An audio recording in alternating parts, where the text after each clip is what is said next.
जब Iran US conflict escalate हुआ, crude $115 cross कर गया। नॉर्मली इमर्जिंग मार्केट्स के अंदर में बॉन्ड यील्ड्स एक्सप्लोड होते हैं, रुपी गिरता है, फॉरेन इन्वेस्टर्स निकल जाते हैं। लेकिन इस बार एक इंटरेस्टिंग चीज़ हुई, इंडियन बॉन्ड मार्केट्स हिला पर टूटा नहीं। तो सवाल है कि इस क्राइसिस में इंडियन बॉन्ड मार्केट्स को किसने संभाला। 5 मार्च के आसपास ग्लोबल मार्केट्स में टेंशन्स क्लियरली दिख रहे थे।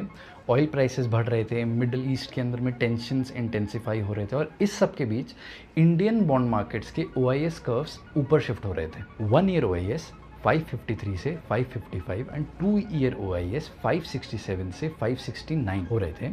ये क्या सिग्नल करता है? मार्केट फ्यूचर में हायर इंटरेस्ट रेट और हायर इन्फ्लेशन रिस्क को प्राइस इन कर रहे थे।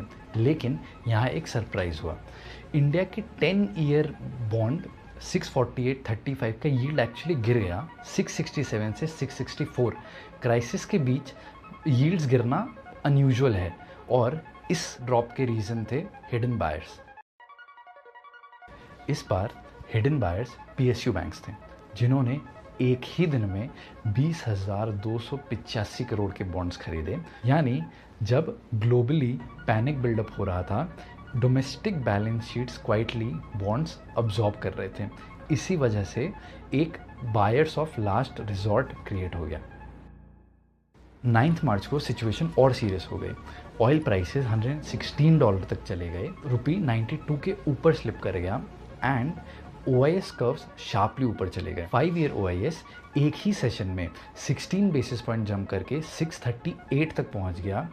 बॉन्ड मार्केट्स में प्रेशर क्लियरली विजिबल था।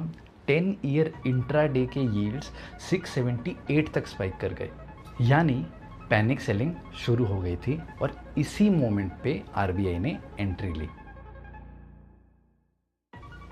RBI ने OMO परचेजेस कंडक्ट किए, अमाउंट 50,000 करोड़, और मार्केट्स ने 88,000 करोड़ के ऑफर सबमिट किए। ये क्या सिग्नल करता है?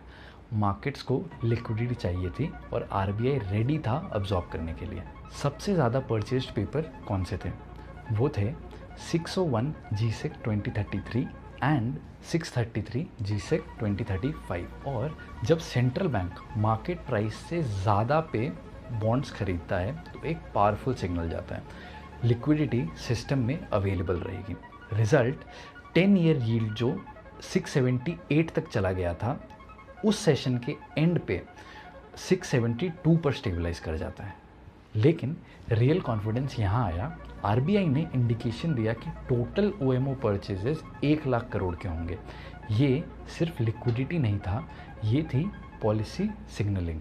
मतलब अगर ग्लोबल शॉक आता है और गवर्नमेंट बोरोइंग्स पर प्रेशर बढ़ता है, तो सेंट्रल बैंक मार्केट्स को अकेला नहीं छोड़ेगा।